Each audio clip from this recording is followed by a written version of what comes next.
Alhamdulillah, wassalatu wassalamu ala rasulillah wa ala alihi wa sahbihi wa wala. Untuk keberkahan pertemuan kita, izinkan saya untuk membuka dengan membaca surah Ar-Rahman. Mudah-mudahan kita semua diberkahi oleh Allah Subhanahu wa ta'ala. A'udzu billahi minasy syaithanir rajim. Bismillahirrahmanirrahim. Ar-Rahman 'allamal Qur'an, khalaqal insan, 'allamahul bayan. Syamsu wal qamaru bihusban, والنجم والشجر يسجدان, والسماء رفعها ووضع الميزان, ألا تطغوا في الميزان, وأقيموا الوزن بالقسط ولا تخسروا الميزان, والأرض وضعها للأنام, فيها فاكهة والنخل ذات الأكمام, والحب ذو العصف والريحان. فبأي آلاء ربكما تكذبان. خلق الإنسان من صلصال كالفخار, وخلق الجان من مارج من نار. فبأي آلاء ربكما تكذبان. رب المشرقين ورب المغربين. فبأي آلاء ربكما تكذبان. مرج البحرين يلتقيان, بينهما برزخ لا يبغيان. فبأي آلاء ربكما تكذبان. يخرج منهما اللؤلؤ والمرجان. فبأي آلاء ربكما تكذبان. وله الجوار المنشآت في البحر كالأعلام.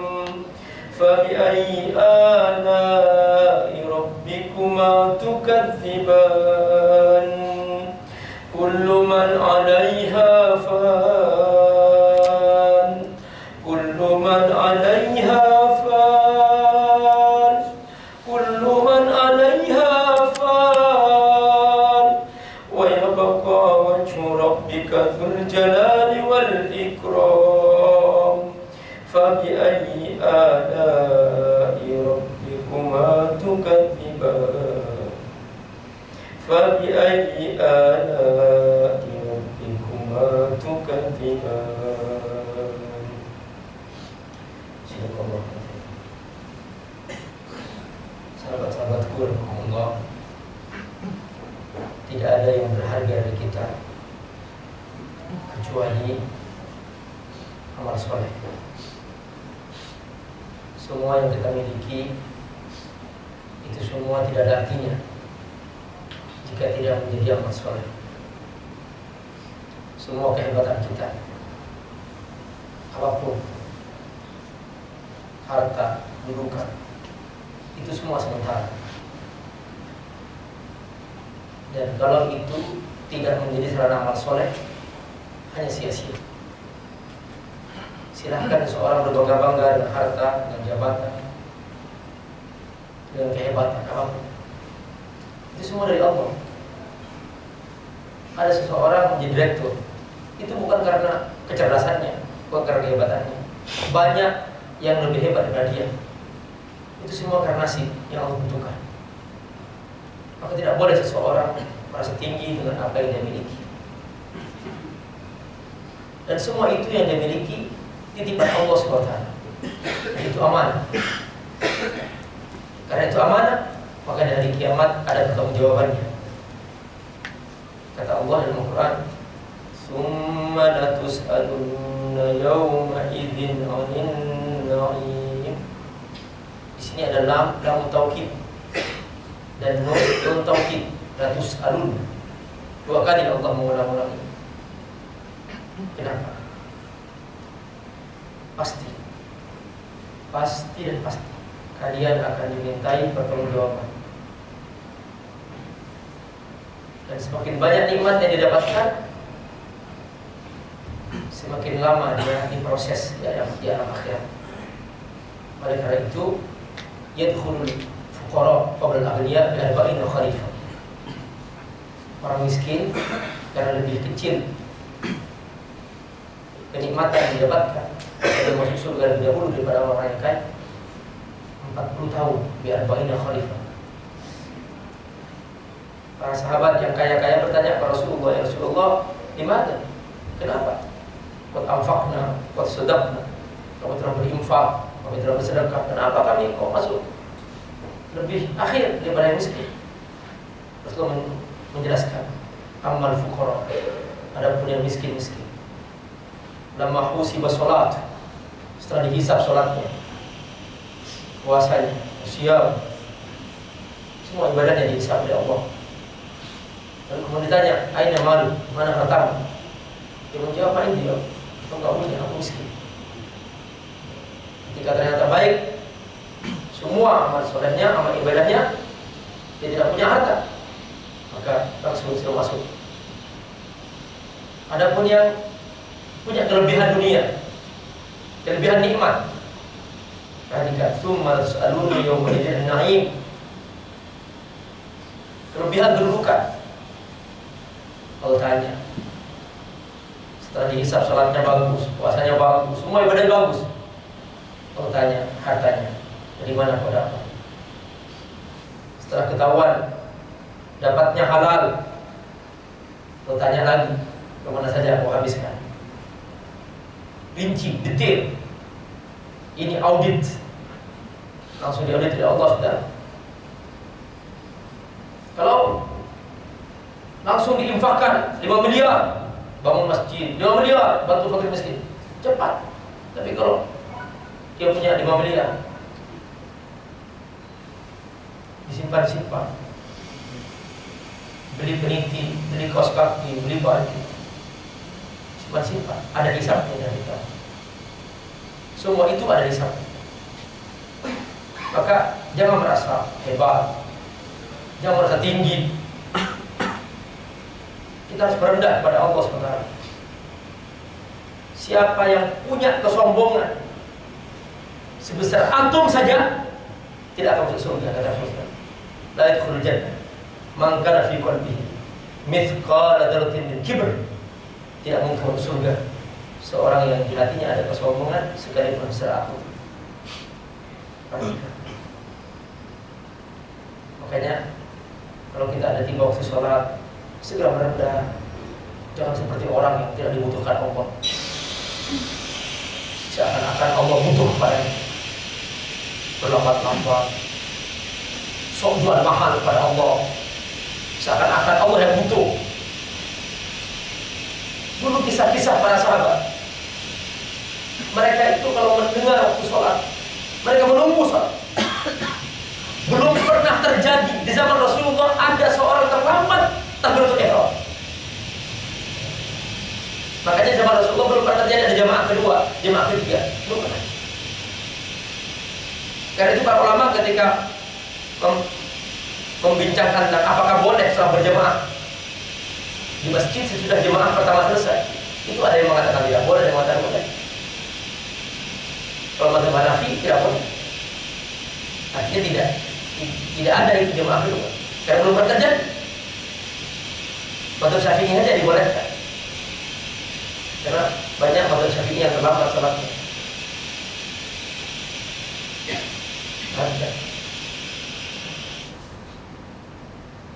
Jadi sangat luar biasa kesungguhan, ketawaduan kepada Allah, kerendahan hati. Dulu di zaman Rasulullah SAW, kalau mereka mendengar ada majlis taklim, majlis ilmu, mereka datang merapat, langsung lutut ketemu lutut, menunggu, sudah siap, talaki. Perhatikan kebutuhan terhadap ilmu Allah. Sekarang banyak orang, kalau ilmu Allah tidak butuh. Kalau ilmu dunia, ngejar.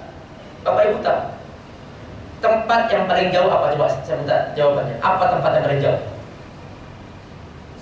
Tempat yang paling jauh itu adalah masjid dan majlis taklim. Itu tempat paling jauh. Banyak orang sanggup belajar ke Eropa untuk urusan dunia, ke Amerika, Masya Allah. Tapi kalau ke masjid tidak datang. Saking jauhnya itu masjid. Majlis taklim tidak datang. Saking jauhnya itu majlis taklim.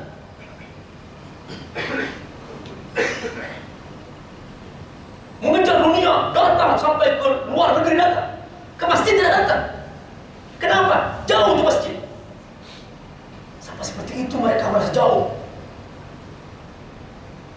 Majlis ilmu Allah seringkali dianggap tidak penting. Banyak orang bertanya kepada kawannya tentang alamat.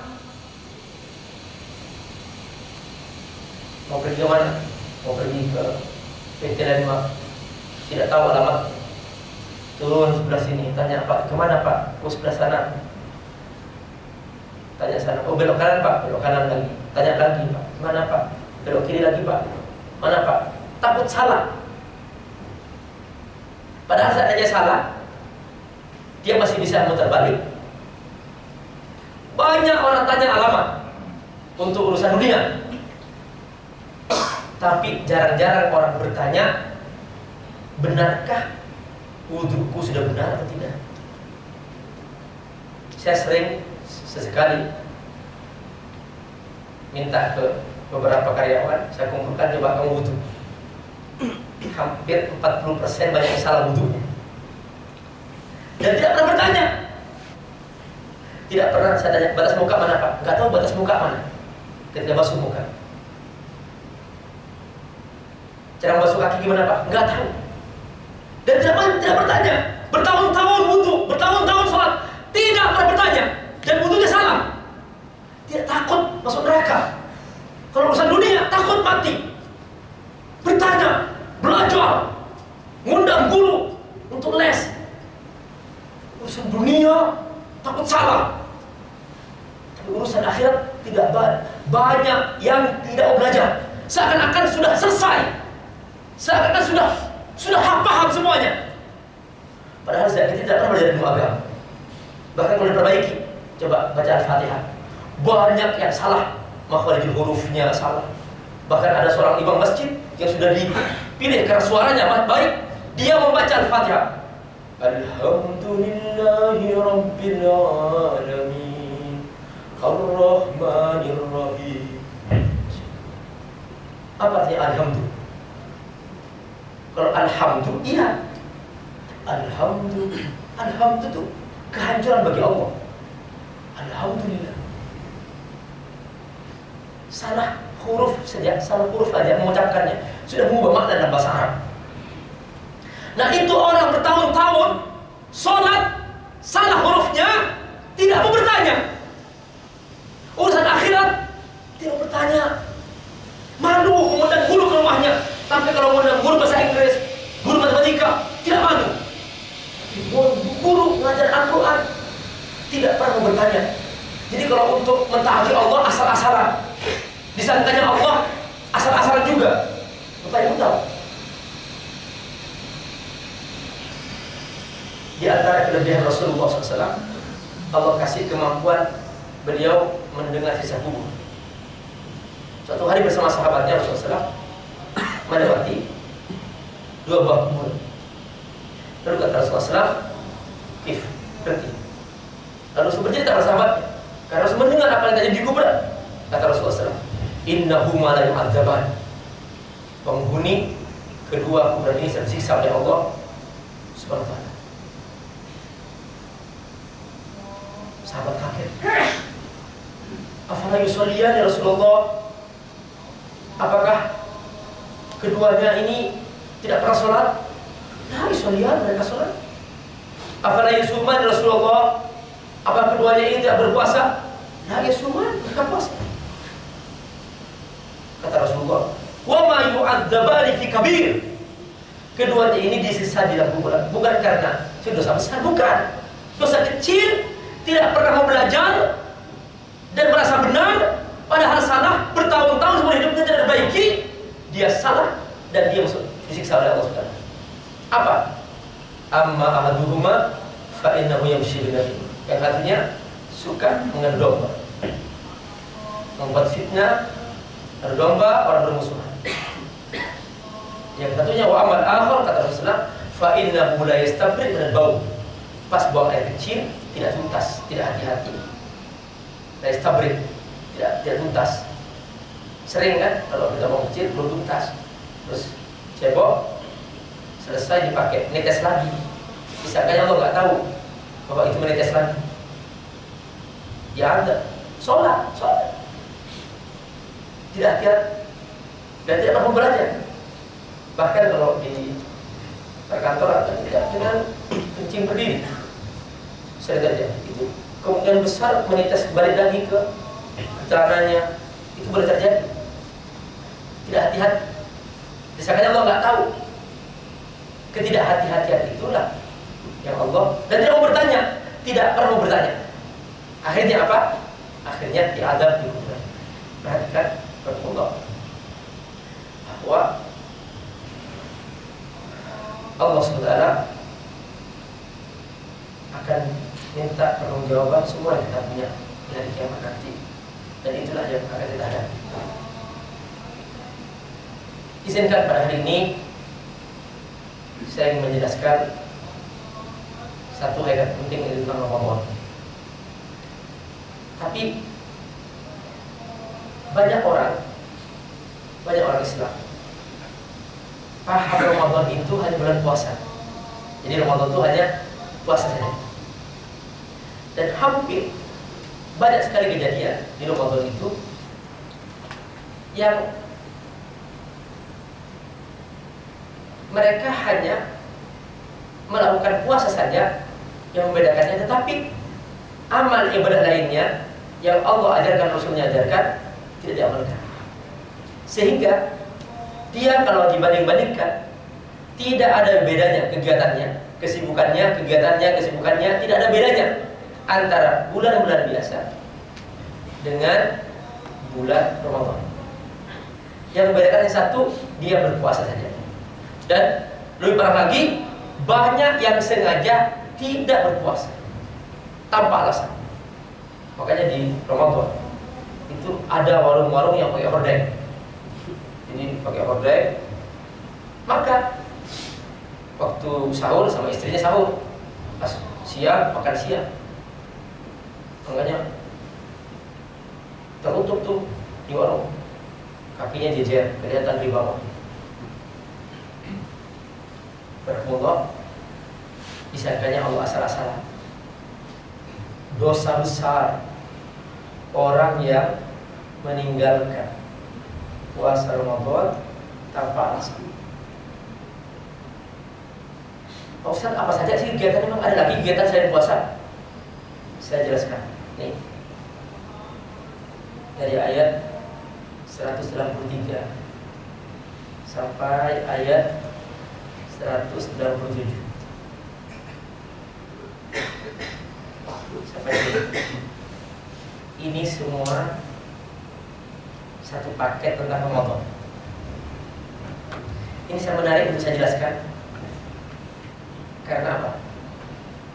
Karena pertama, banyak orang Islam pahamnya ya Ramadan puasa saja, amal ibadah lain ya terserah masing-masing. Ini yang pertama. Sehingga ada seseorang, dia itu malamnya menunggu sahur. Ini kalau nggak kerja ya, malamnya menunggu sahur. Habiskan waktu nonton bola dan sebagainya sampai sahur. Selesai sahur tidur nanti bangun menjelang maghrib. Kalau ditanya, kok tidur dulu? Jawabannya kan tidurnya orang puasa ibadah.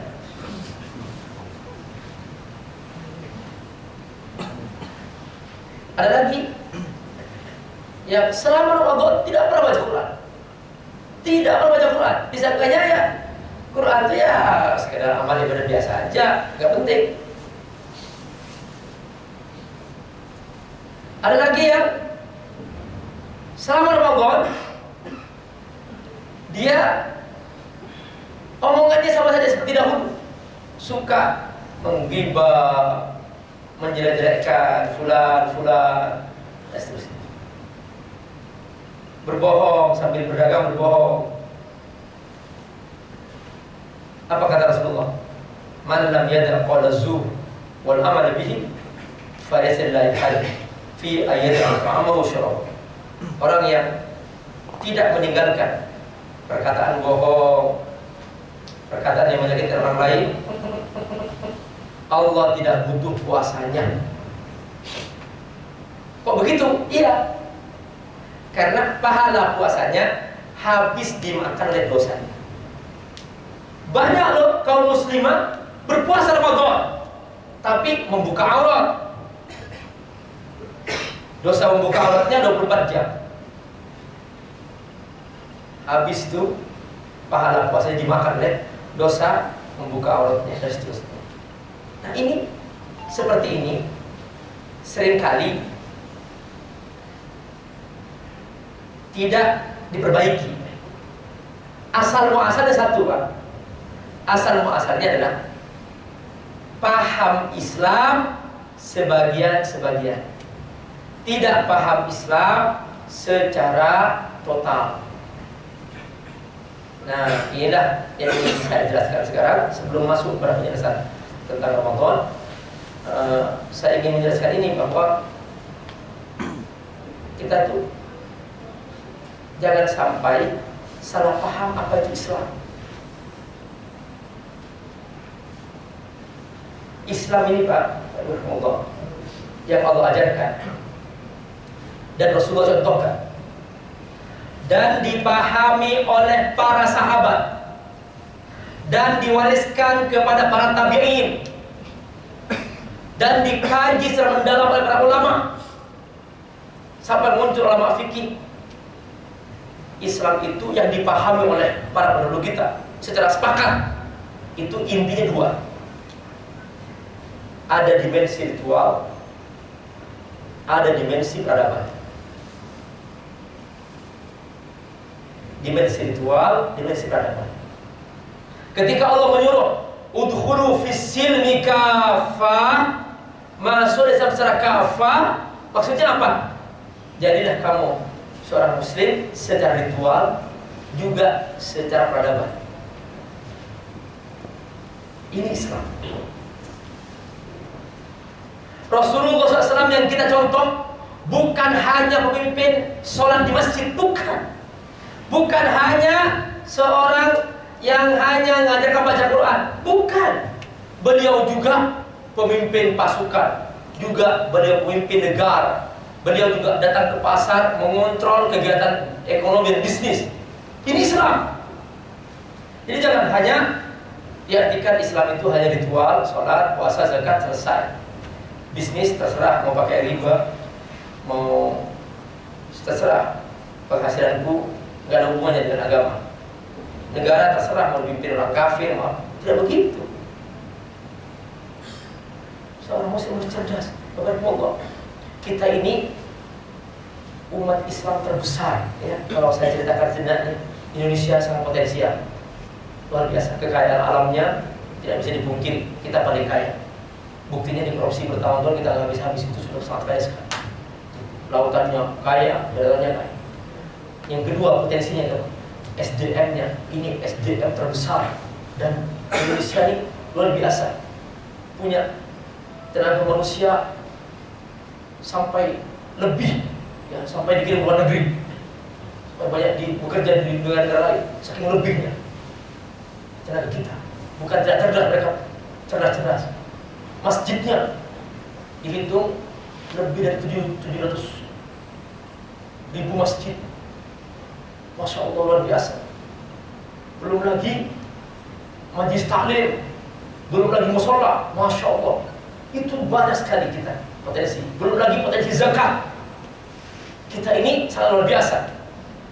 Hanya tinggal satu saja, kita bagaimana mengelola ini sebagai sebuah sistem, sebagai sebuah sumber daya yang besar, sehingga umat Islam menjadi bawah. Kita tidak sanggup sekarang membantu saudara kita di Palestina, membantu saudara kita, membela saudara kita di Mesir, dizolimi oleh presidennya, membantu saudara kita di Syria, membantu saudara kita di Irak. Kita tidak sanggup. Kenapa? Kenapa kita terbesar? 200.000 umat Islam jumlahnya, lebih banyak daripada yang lain. Nah, kemana? Kemana? Nah, ini pertama adalah masalah pemahaman. Jadi karena banyak yang paham banyak Islam itu ritualnya saja. Jadi hanya sholatnya, puasanya, zakatnya, hajinya selesai. Haji setiap tahun paling tinggi, ranking pertama Indonesia, 200.000. Kemana kok gak berdaya? Yang paling banyak membantu dunia Islam sekarang itu Turki, Erdogan, yang paling banyak membantu di dunia Islam sekarang. Nah, mana Indonesia? Belum. Umat Islam terbesar, tidak berdaya. Padahal jumlah umat Islam lebih besar daripada Turki, negara Turki. Perhatikan, kita dipertanyakan wujud kita. Ternyata setelah meneliti, mayoritas umat Islam ini pahamnya secara ritual saja. Sementara secara peradaban tidak diambil itu Islam. Islam dalam rumah tangga tidak diambil.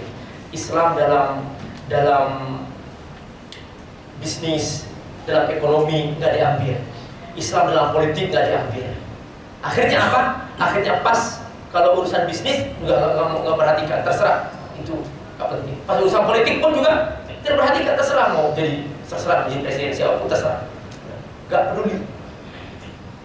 Nggak ada semacam kesungguhan untuk menyelamatkan. Nah, akibatnya seperti ini. Bapak Ibu cari itu. Ada nggak di negara Barat yang mayoritas non-Muslim, pemimpinnya Muslim? Perhatikan. Jadi ini yang perlu kita tanyakan. Kemana perannya? Karena tidak mengambil Islam secara kafah, baik secara ritual maupun secara peradaban. Nah, itu pun juga secara ritual tidak mengambil secara kafah. Ritualnya pun tidak mengambil secara kafah. Sholatnya dikerjakan tapi tidak secara totalitas. Waktu sholat pakai mukena, nutup aurat. Selesai sholat telanjang. Ini penyakit-penyakit seperti ini itu kenapa? Karena pahamnya parsial. Jadi Islam itu dari ritual saja. Itu pun tidak total, tidak ada secara utuh. Firman Allah yang berbunyi, Inna sholata tanha 'anil fahsya'i wal munkar. Itu di mana? Dianggap nggak penting. Apakah Allah salah berfirman? Kok banyak orang Islam yang berbuat maksiat setelah sholat? Ternyata ujungnya karena pemahaman. Dianggap banyak. Yang penting aku masuk masjid, sholat selesai. Setelah keluar terserah aku mau berzina, mau mengambil yang haram. Itu nggak ada hubungannya dengan ibadah. Padahal ketika keluar itulah hubungan dan peradaban, kehidupan sosial itu peradaban. Pada kali itu berkongkong. Ketika kita mau membahas tentang Ramadan, kita harus dalam konteks seperti ini, yaitu konteks bahwa kita mengambil secara totalitas. Jangan hanya diambil sebagian-sebagian. Al-Quran misalnya, ini Al-Quran. Al-Quran yang Allah turunkan. Coba saya ingin tanya, tolong cari dalam Al-Quran tata cara sholat, ritual. Kita nggak menemukan. Jumlah rakaat sholat nggak ada dalam Al-Quran.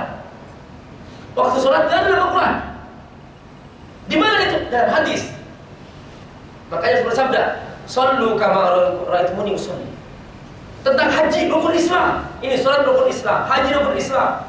Kita cari tentang cara berhaji, detailnya caranya, cara bertawaf, cara bersa'i, cara wukuf di Arafah, cara mabit di Musdalifah. Tidak ada dalam Al-Quran. Ada sedikit istilah tentang Arafat, tentang Muzdalifah, tapi tidak total, tidak detail. Nah, di mana itu? Dalam hadis. Lalu Quran setebal ini bicara tentang apa? Setebal ini bicara tentang apa? Al-Quran fokusnya tentang peradaban, kepemimpinan, itu Al-Quran. Teknisnya dalam hadis. Karena itu kita sebagai seorang muslim jangan hanya punya wawasan hadis, wawasan as-sunnah, tapi juga punya wawasan Al-Quran. Nah, salah ketika seseorang hanya mengambil wawasan as-sunnah, tapi Quran nggak diambil. Sehingga apa? Sehingga dia sibuk bertengkar dengan wilayah-wilayah ritual, wilayah-wilayah yang sangat teknis, tengkar di situ, nggak selesai-selesai, saling menghukumi, saling menjatuhkan, muncul kelompok-kelompok, wilayah ritual semuanya. Tapi peradabannya dibiarkan, kepemimpinannya dibiarkan. Padahal ini paling besar dalam Al-Quran. Allah bercerita tentang peradaban kaum A, kaum Samud, kaum Fir'aun, diulang-ulang dalam Al-Quran. Ini orang-orang pendahulu yang pernah gagal dalam sejarah. Allah ceritakan dalam Al-Quran. Allah cerita tentang nama-nama nabi. Mereka adalah para pejuang peradaban. Mereka berjuang untuk mendapatkan kepemimpinan di muka bumi, para nabi. Sampai nama surah termasuk juga dari didirikan oleh Allah dari nama-nama nabi. Ada surah Ibrahim, surah Hud, surah Yusuf dan seterusnya, surah Muhammad. Itu semua para pejuang mereka menegakkan peradaban Islam. Jadi kalau dalam Al-Quran tidak ada yang namanya istilah detail teknis, tidak ada. Ini lebih berat kebesaran, perjuangan lebih besar lagi. Makanya diceritakan setiap perang Badar masuk di sini, perang Uhud masuk di sini. Nah, Rasulullah SAW seandainya Rasulullah hanya paham Islam itu hanya ritual, tidak perlu ada hijrah, tidak perlu ada perang Badar, tidak perlu ada perang Uhud. Yang membuat ada perang Badar, perang Uhud, adanya hijrah apa? Karena Rasulullah berjuang untuk menegakkan peradaban Islam sebagai pemimpin di muka bumi. Allah tidak ingin bumi ini dikelola oleh orang-orang yang tidak beriman. Allah ingin bumi ini dikelola oleh orang-orang yang patuh kepadanya. Coba saya tanya, rahimahullah, kalau kita punya perusahaan, mau nggak mengangkat pegawai yang dia memusuhi kita? Nggak mau kan? Coba saya ingin minta jawabannya. Mau nggak kita mengangkat pegawai dia memusuhi kita? Tidak mau kan? Nah, coba saya tanya, Allah suka nggak kira-kira kalau yang mengelola bumi ini orang yang tidak beriman? Allah tidak suka. Makanya manusia pertama yang Allah tugaskan memimpin di bumi, Nabi. Makanya setelah ini pertarungan berlangsung sampai sekarang, perebutan kepemimpinan. Itulah namanya peradaban. Karena itulah Al-Quran, rahimahullah, ini semua bicara tentang peradaban, kepemimpinan. Coba saya ceritakan surat Al-Baqarah. Ini intinya deklarasi kepemimpinan. Ini ja'alun fil ardi khalifah. Kalau kasih contoh, setelah itu dalam surat Al-Baqarah, intinya pemimpin yang gagal Bani Israil, Allah ceritakan ini gagal. Pemimpin yang sukses, Talut. Pemimpin yang sukses, Ibrahim dalam surat Al-Baqarah. Setelah itu surat Ali Imran. Surat Ali Imran adalah tentang prinsip seorang pemimpin, bahwa dia harus teguh pendirian. Dia harus punya wawasan ke depan, bukan teknis, wawasan ke depan. Dia punya bagaimana membangunkan negara yang menjadi sebuah negara yang berwibawa, berwawasan ke depan. Itu dia surat Ali Imran. Kemudian surah An-Nisa, bahwa di antara tugas pemimpin adalah melindungi orang-orang yang lemah. Makanya wanita, An-Nisa, itu intinya semua kisah-kisah tentang orang lemah dalam surah An-Nisa. Itu tugas kepemimpinan. Terus berlarut seperti itu. Itulah Al-Quran. Nah, kenapa kok dalam surah Ali Imran dan dalam surah Al-Baqarah kok ada tentang Ramadan detail? Ada apa? Salat detailnya dalam sunnah, haji dalam as-sunnah. Kenapa Ramadan kok dalam Al-Quran detailkan oleh Allah SWT? Karena ibadah Ramadan adalah ibadah peradaban.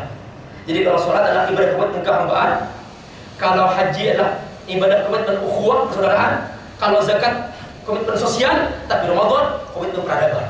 Makanya Allah langsung menjelaskan dalam Al-Quran. Setiap yang berkaitan dengan penegakan peradaban, Allah detailkan dalam Al-Quran. Termasuk harta. Harta termasuk perjuangan peradaban. Makanya harta Allah detailkan dalam Al-Quran. Belum pernah Allah detail sedetil harta. Padahal seandainya kalau kita berbicara tentang bahasa, masih lebih gampang menyebutkan jumlah rakaat sholat. Rakaat 2 rakaat, 4 rakaat, 4 rakaat, dibanding dengan pembagian harta warisan. Harta warisan 1/2, 1/4, 1/8. Masya Allah, detail sekali dalam Al-Quran. Kenapa? Karena harta termasuk bagian peradaban Islam. Makanya para ulama sampai membahas tentang buku fikih Kitabul Amwal. Nah, mari kita lihat, saya tentu akan menjelaskan sini karena panitia saya sudah bikinkan buku saku, sudah di panitia sudah ada semuanya, tinggal dibagi-bagi oleh panitia insyaallah. PT Landmark ya, sudah pesan buku saku khusus saya bikinkan, kemudian sudah ada dicetak oleh panitia, mungkin dikasihkan besok atau besok saya nggak tahu. Sebaiknya mungkin dikasihkan segera karena di dalamnya ada bimbingan sebelum masuk Ramadan. Itu kalau masuk dikasih setelah Ramadan itu lewat, sudah nggak mengamalkan kawan-kawan yang nanti masuk Ramadan itu saya termasuk saya siapkan di situ dalam buku itu. Nah, perhatian di sini saya ingin ceritakan sejenak saja kegiatan Ramadan. Pertama kata Allah, ya ayyuhalladzina amanu. Kalau masuk Ramadan harus dengan semangat iman. Semangat iman. Kita bahagia, kita bangga, senang dengan Ramadan. Bukan seperti orang yang keberatan. Seperti orang yang ketakutan, puasa lagi. Tidak, senang kita masuk Ramadan. Semangat iman. Ya ayyuhalladzina amanu. Maka kata Allah apa? Hanya yang punya iman yang undang. Kalau nggak punya iman jangan ikut-ikutan, kata Allah. Allah hanya butuh mengundang yang punya iman. Yang kedua, kutiba alaikumusiyam. Program yang kedua, melaksanakan puasa. Nah, puasa ini rukun. Bukan berarti kita tidak rukun, bukan. Artinya termasuk amal pokok Ramadan yang puasa. Nah, tapi karena puasa ini tidak bisa diotak-atik, artinya tidak bisa ditawar-tawar, dia wajib dikerjakan di Ramadan dan tidak boleh kita selain Ramadan, tidak boleh. Itu khusus Ramadan. Maka kata Allah, halangannya definitif. Kalau ingin tidak puasa harus ada alasan yang sudah Allah tentukan. Apa ya alasannya? Di antaranya sakit. Faman kana minkum maridan. Yang kedua safar, au ala safar. Tapi wajib mengganti. Fa'iddatum min ayyamin ukhra. Alasan ketiga kata Allah karena ketuaan, dia tidak mampu membayar berpuasa sama sekali, maka dia wajib bayar fidyah. Allah firman, wa 'alal ladzina yutiqunahu fidyatun tu'amu miskin. Tapi kata Allah karena bagi orang kaya enak bayar fidyah, maka dibolehkan oleh Allah fidyah itu diperbanyak silahkan tanpa batas. Sampai kata Allah, faman tatawwa'a khairan fa huwa khairun. Tatawwu silahkan. Tapi kalau dia mampu bayar puasa, tetap puasa dia bagus. Wa antasumu khairun lakum in kuntum ta'lamun. Ini tentang puasa. Jangan sampai seseorang meninggalkan tanpa alasan. Ya, ini sangat jelas dalam Al-Quran bahwa harus ada alasannya. Siapa meninggalkan tanpa alasan, dia termasuk dosa besar karena meninggalkan yang wajib. Dulu orang Yahudi dan Nasrani, mereka dimurkai oleh Allah karena mereka menggeser-geser waktu puasa, dipindah-pindahin saya nafsunya. Dia membayar di tempat lain, di bulan lain. Tidak, itu sudah ada waktunya. Kalau mau meninggalkannya karena ada alasannya. Kemudian program berikutnya, perhatikan. Tadi masuk dengan iman. Yang kedua berpuasa. Terus yang ketiga, nih masih Ramadan. Ini program yang ketiga. Syahrul Ramadan alladzi unzila fihi al-Qur'an hudan lin-nasi wa bayyinatin minal huda wal furqan. Ramadan Quran, Ramadan Quran, Ramadan Quran. Bahwa amal ibadah pokok di Ramadan ada juga membaca Quran. Ini saya jelaskan ini sedikit tentang masalah membaca Quran. Semua sahabat paham seperti ini, bahwa masuk Ramadan baca Quran. Rasulullah sendiri ketika masuk Ramadan berdoa dengan malaikat Jibril menghatam Al-Quran. Berdoa dengan Jibril Rasulullah untuk Ramadan. Sahabat juga demikian. Dan apakah para sahabat, para tabi'in, mereka kalau di luar Ramadan tidak baca Quran? Mereka baca Quran, tapi kalau masuk Ramadan ditingkatkan bacaannya. Pak Ustadz, apa gunanya baca Quran kalau tidak paham? Subhanallah. Nah, ini ada sebagian salah paham. Ini pertanyaan yang salah. Jadi kewajiban kita Al-Quran ada 5. Setelah kita beriman, kita punya kewajiban ada 5. Pertama, kita punya kewajiban membaca Quran. Paham tidak paham membaca. Dan ini ibadah membaca namanya. Karena kalau harus paham, tidak ada sholatnya yang sah. Kalau harus paham. Jadi ini ibadah membaca. Pahalanya per huruf. 1 huruf dikalikan 10. Alif Lam Mim. Berapa huruf? 3. Kalikan 10, 30. Bahkan kata Rasulullah SAW, dalam hadis yang lain dikatakan ila sab'umi adidifin, bahkan sampai 700 kali lipat. Itu untuk membaca saja. Jadi ini membaca. Makanya para sahabat paham semua. Termasuk nih mereka yang setiap hari kerjanya mengajar hadis. Mengajar hadis, Pak. Subhanallah. Mengajar hadis. Mereka berhenti untuk hidup bersama Al-Quran. Apalagi pekerjaan lain. Ini banyak orang alasan, kan mencari nafkah juga ibadah. Benar tuh, ibadah benar. Itu ibadah namanya, ibadah lain, ya ibadah dunia namanya. Punya kepentingan kita semua. Tapi ini maksudnya ibadah mahdhah. Ibadah mahdhah ini maksudnya ditingkatkan. Membaca Quran ditingkatkan. Bukan berarti Bapak tidak kantor, bukan berarti begitu. Maksudnya silahkan kantor, tapi jangan sampai tidak baca Quran. Di kantor banyak waktu kosong, dibaca Quran. Ditingkatkan baca Qurannya. Pas kosong baca Quran. Kalau dibandingkan dengan pendahulu kita, mereka itu sampai meninggalkan pekerjaannya, sampai kita sudah nggak level dengan mereka, sudah terlalu tinggi mereka. Ya, sampai pekerjaan ngajar hadis pun mereka tinggalkan hanya untuk hidup bersama Quran. Makanya Imam Syafi'i kalau di luar Ramadan hatam 30 kali hatam setiap bulan, di Ramadan hatam 60 kali hatam. Itu Imam Syafi'i. Bukan Imam Syafi'i nggak punya pekerjaan. Dia pekerjaannya lebih sibuk daripada kita, tapi beliau tahu bahwa di Ramadan bulan Al-Quran. Nah ini yang kita harus pahami. Nah kemudian apa kata Allah, perhatikan. Ini Ramadan, Quran, syukur. Wa la'allakum tashkurun. Berarti orang yang masuk Ramadan tidak baca Quran, tidak bersyukur kepada Allah. Kemudian yang ketiga, ini karena waktu ya sudah dikasih aba-aba oleh perhatian. Yang ketiga, banyak doa. Nih. Wa idza sa'alaka 'ibadi 'anni fa inni qarib ujibu da'watad da'i idza da'an falyastajibu li wa liyu'minu bi la'allahum yarshudun. Di sini ada doa, ada istijabah. Jadi kalau doa di luar Ramadan itu hanya mustajab sepertiga malam terakhir. Tapi kalau Ramadan 24 jam saja. Terutama antara maghrib, antara asar ke maghrib itu paling mustajab. Luar biasa.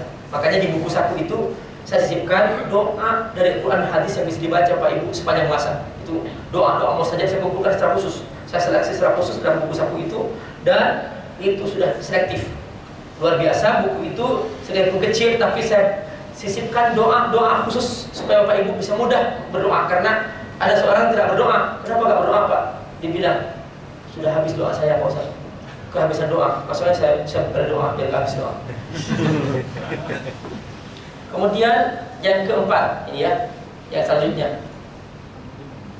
sahur. Nih, wa kulu washrabu hatta yatabayyana lakumul khaytul abyad minal khaytil aswad minal fajr. Sahur. Sahur termasuk ibadah, dan Allah sendiri menentukan waktunya, bukan setelah tarawih, Pak. Banyak orang sahur setelah tarawih, itu nggak bangun lagi. Waktunya sahur menjelang fajar sampai gelas terbit fajar. Itu Allah sendiri menentukan. Makanya Rasulullah bersama sahabat-sahabatnya makan sahur sampai mendengar adzan subuh. Pak Ustaz ada imsak. Imsak bukan wajib berhenti, itu aba-aba saja. Jadi last minute-nya itu adzan, fajar. Itu pun fajar itu pun juga kalau sudah terbit dia bertahan. Kalau orang baca Quran 20 ayat kata Rasulullah. Makanya Rasulullah bersama sahabatnya kalau benar adzan masih makan sahur, masih lanjutkan makan ini. Sampai ada yang bertanya, bagaimana kalau aku makan sahur, aku benar adzan? Rasul menjawab, idza sami'a ahadukumun nida, kalau kamu dengar adzan subuh, wal ina fi yadihi, pas sedang makan sahur, fala tad'u, jangan berhenti hatta taqdi hajatahu sampai selesai. Maksudnya yang di piring, bukan di meja, bukan di kulkas. Di piringnya agak besarin dan dilengkapi di situ secara komprehensif di. Perhatikan. Dan sangat fleksibel masalah sahur. Rasulullah SAW seringkali melihat salah seorang sahabatnya masih sudah adzan masih makan. Seperti Umar, kata Umar tuh pernah suatu hari satu malam dia sahur, terus belum selesai adzan selesai, iqamah masih makan Umar. Pas Rasulullah sudah masuk mihrab, Umar ngaco, Rasulullah aku belum minum. Kata Rasulullah, minum silahkan, masih minum. Saya begitu, perhatikan, karena masih waktu fajar terbit. Sampai seperti itu masalah sahur sangat diutamakan. Kenapa? Kata Rasulullah, fa inna fis sahuri barakah. Karena orang yang bersahur diberkahi oleh Allah, saudara. Yang tidak bersahur tidak kebagian keberkahan. Fa innallaha wa malaikatahu yusholluna 'alal musahirin. Allah para malaikatnya membacakan salawat untuk yang sahur. Tidak salawat, yang tidak sahur tidak kebagian salawatnya Allah Subhanahu wa taala. Sampai ada orang kata Rasulullah, aku malas bersahur. Kata Rasulullah, walau julatan mimma, sekalipun seteguk air minum. Yang penting kamu kebagian keberkahan. Ada orang mengatakan, aku malas sahur. Kata Rasulullah, orang yang sengaja tidak sahur, dia telah berpuasa seperti orang Yahudi dan Nasrani. Alhamdulillah min dzalik. Faslun ma baina siyamina wa siyami ahli kitab akal sahur. Yang membedakan antara puasa kami dan puasa orang Yahudi dan Nasrani adalah makan sahur. Perhatikan, ini termasuk ibadah penting di Ramadan. Kenapa kok penting? Karena Allah ingin hamba-hambanya punya kebiasaan seumur hidupnya bangun sebelum fajar. Ini pendidikan. Allah tidak ingin ada hamba Allah sholat subuhnya digabung dengan sholat duha, namanya sholat dubuh, namanya sholat di rontuhi. Masya Allah. Allah, kita harus belajar rapi di Ramadan. Puncaknya apa? Wala tubashiruhunna wa antum akifuna fil masajid. Apa puncaknya? I'tikaf di masjid. Ini puncaknya, perhatikan. 10 terakhir Ramadan. Bahkan perhatikan di sini ayatnya. Di sini Allah kasih tahu, jangan kau melakukan hubungan istrimu ketika kamu tinggal di masjid. Ayat sebelumnya, uhilla lakum at-tasyab, dibolehkan kau malam hari bersama istrimu. Siang nggak boleh. Jadi saya akan mengatakan apa? Perhatikan. Saya akan mengatakan, oke, sejak 10 pertama aku masih izinkan kau bersama istrimu di malam hari. Siang jangan duduk berjarak. 10 kedua aku masih izinkan kau bersama istrimu. Siang jangan. Tapi untuk 10 hari ketiga kamu bersamaku sampai istrimu pun juga kau tinggalkan. Wala tubashiruhunna wa antum akifuna fil masajid. I'tikaf di masjid. Belum pernah Rasulullah seumur hidupnya meninggalkan ibadah i'tikaf 10 terakhir Ramadan. Belum pernah. Saya yakin ini masjid bisa dipakai untuk i'tikaf. Karena masjid ini dilaksanakan sholat 5 waktu dan ada sholat Jumat ada. Berarti ini bukan i'tikaf. Jadi kalau Bapak i'tikaf katakan di sini, langsung sebelum terbenam matahari sudah berangkat ke sini, letakkan di sini semua, bantal semua. Bapak pas jam kantor ke atas, tapi jaga pandangan terus selesai i'tikaf. Nanti pas selesai balik lagi ke tempat, jangan pulang ke rumah ke sini langsung. Itu insya Allah dihitung i'tikaf 10 hari oleh Allah Subhanahu. Karena apa? Karena dia dalam kondisi darurat dia keluar. Kalau misalnya boleh izin bagus juga itu. Tapi kalau nggak boleh izin ya sudah, dia masih termasuk istilah darurat. Dulu kalau saya memperhatikan sekitar 4 tahun lalu saya sempat ngisi acara i'tikaf di New York. Itu para jamaah itu sudah mengkondisikan sejak tahun lalu. Jadi acara cutinya mereka nggak diambil, tunggu diambil di Ramadan. Jadi pas cuti nggak diambil, no, saya ambil di Ramadan aja. Maka ketika saya menghadiri i'tikaf, yang i'tikaf itu di Islamic Center of New York itu 3.000 orang. Masya Allah, saya kaget. Ya Allah, kok bisa? Ternyata mereka memang sudah mempersiapkan setahun sebelumnya. Insya Allah tahun depan, mulai tahun depan kalau cuti jangan diambil, saya ambil di Ramadan, biar bisa i'tikaf. Itu salah satu hal penting. Kenapa ini termasuk ibadah pokok di Ramadan, yaitu i'tikaf masjid. Saya nggak tahu sampai di sini kok berubah ayatnya. Ya, wala tubashiruhunna wa antum akifuna fi fantura. Saya ada fantura di sini. Jangan berubah ayatnya. Ayatnya sudah masalah. Terus juga ada lagi yang mengubah di sini. Wala tubashiruhunna wa antum akifuna fil mall. Ada yang di mall. Akhirnya bayarnya zakat mall, bukan zakat mal. Perhatikan pada pokok penutup ayat nih, la'allahum yattaqun. Pembukaannya la'allakum tattaqun. Subhanallah, satu paket. Kenapa beritikaf? Untuk membantu supaya dia semakin mudah dapat malam Lailatul Qadar. Karena dengan itikaf akan dimudahkan oleh Allah dapat kebahagiaan Lailatul Qadar. Makanya untuk Lailatul Qadar Allah turunkan surah khusus nama surah Al-Qadar. Karena saking istimewanya malam ini. Sebab apa? Di malam itu orang yang beribadah di malam itu dia telah mendapatkan pahala, bonus pahala dibanding dengan pahala ibadah seseorang seumur hidupnya jika usianya 1000 tahun, 1000 bulan, usia 1000 bulan. Dia usia 1000 bulan itu selama dalam 3 tahun. Itu 1.000 bulan sama dengan dalam 3 tahun. Jadi kalau ada orang seumur hidupnya dia beribadah, tidak cari nafkah, tidak pergi, tidak tidur, pokoknya ibadah terus selama dalam 3 tahun, pahala ibadahnya masih kalah ini dibanding dengan pahala ibadah dengan malam Lailatul Qadar. Nah, kalau kita nggak kebagian Pak, kita rugi. Seperti tidak kebagian Ramadan, tidak kebagian Ramadan. Masya Allah, ini puncaknya. Jadi setiap acara ada puncaknya. Maka ini puncaknya. Banyak orang puncaknya nggak kebagian. Ya Allah, puncaknya tidak kebagian. Malah ini puncak tidak kebagian. Tidak hadir di acara puncak itu. Haji ada puncaknya. Apa? Wukuf di Arafah. Karena di situ pembagian hadiah, yaitu pembebasan dari neraka. Ramadan, Lailatul Qadar, puncaknya. Pas Lailatul Qadar nggak datang. Vivantura kan? Allah. Ya, semoga Allah berkahi. Mohon kepada panitia biar bapak-bapak ini bisa membaca buku itu. Insyaallah semoga Allah memudahkan. Wassalamualaikum warahmatullahi wabarakatuh. Maaf sebelum ini, barakallah, butuh persiapan. Ya, butuh persiapan. Ini sudah ada bukunya. Ya, butuh persiapan Pak. Untuk nih di situ ada buku itu pada bulan Syawal, barakallah, Bapak Ibu memperbanyak puasa, bulan Syaban. Pada bulan Syaban, barakallah, memperbanyak puasa sunnah. Ya, banyak puasa sunnah. Ya.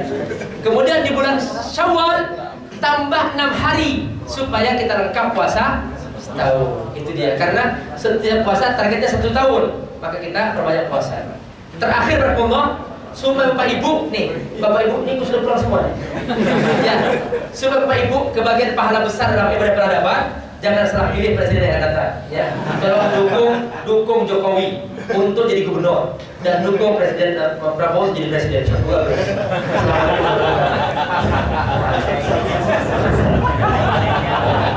Alhamdulillah kita telah sama-sama mengikuti kajian Tafsir Ramadan yang pada hari ini diisi oleh Dr. Amir Basarfan. Insyaallah mudah-mudahan pada selanjutnya beliau bisa dapat, tapi sayang beliau sudah akan pergi umrah ya. Terima kasih. Assalamualaikum warahmatullahi wabarakatuh.